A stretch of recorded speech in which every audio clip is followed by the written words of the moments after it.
How's it going, everyone? It's a beautiful morning and we're gonna install the MSD two-step on this truck. Got my two-step, got this block off panel to go here in place of this cubby. Switch is, I only need one, but that's how Amazon sells them. So I know it's been done before multiple times. There's a bunch of other videos out there of this same operation. I think a lot of people do it. They want to hear the noise and see it shoot flames.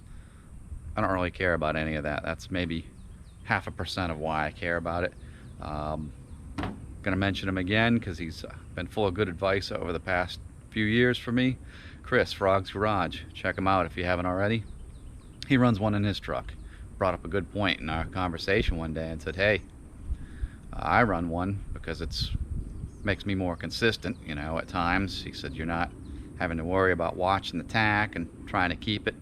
You find the point where the tires don't spin and you can get up on the converter and you just floor it, and when you release the brake it shuts the two-step off and you leave. And the more I thought about it, I thought, you know what, that's seems like a very sound investment. So the goal is to eventually do some bracket racing this fall, so we're gonna go ahead and do that.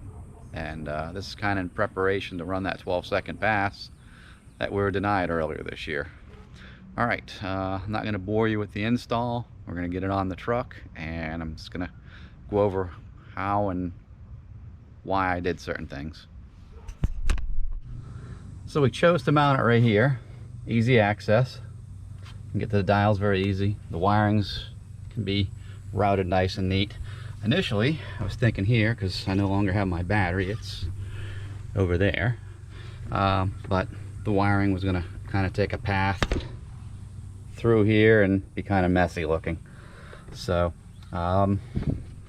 nothing complicated, just use a simple 1.5 by 1.5 piece of aluminum angle.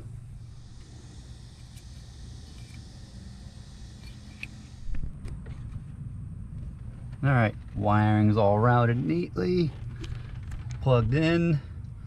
There's two plugs on the end of it, one male, one female. It just interrupts the harness, engine harness, and the harness on the coil packs bracket here. You can see it a little bit better there.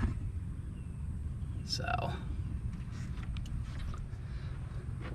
simple, took less than a minute. That end's done.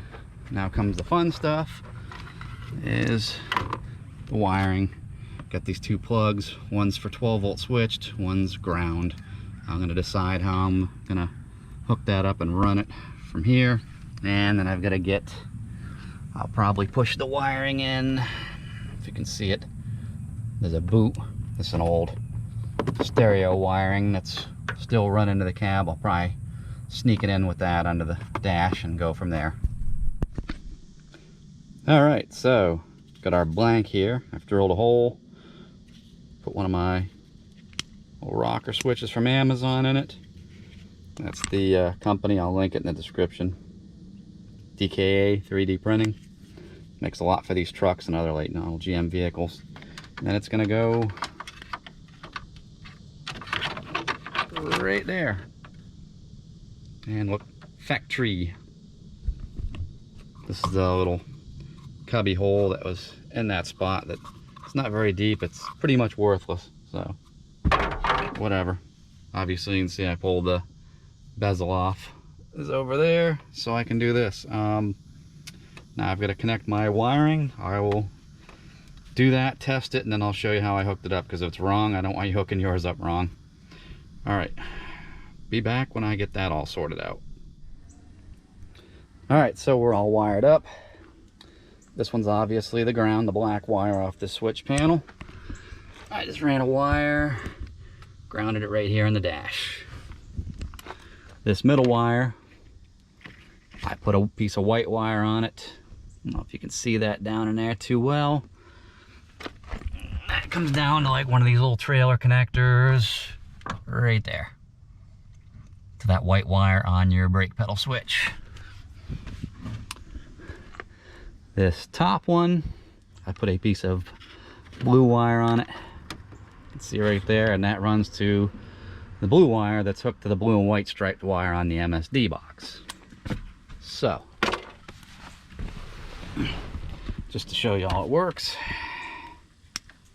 the switch is on, step on the brake.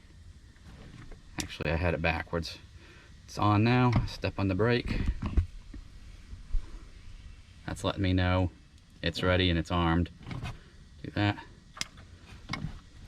See that? It doesn't let the signal go through.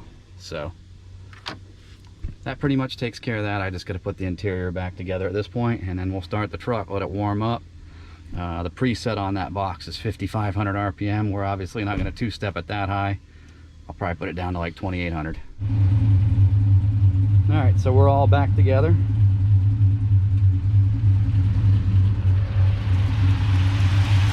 Zip tied the harness in a few places to secure it. Now this is the preset from the factory, like 5,500. Take my little screwdriver here,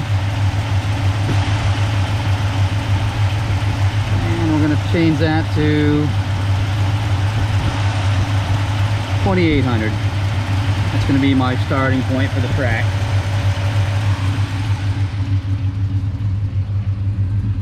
Going to let the engine get a little bit more heat in it, and then we'll test it out. All right, moment of truth. Gonna arm it. See that lights come on?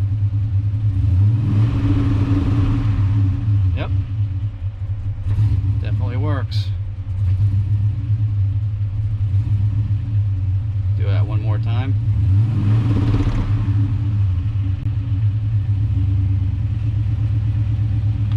Shut that off. That's a success. Yeah. So hopefully that was condensed and got to the point so you could figure out how you want to do these things. I'll drop some links to these parts in the description.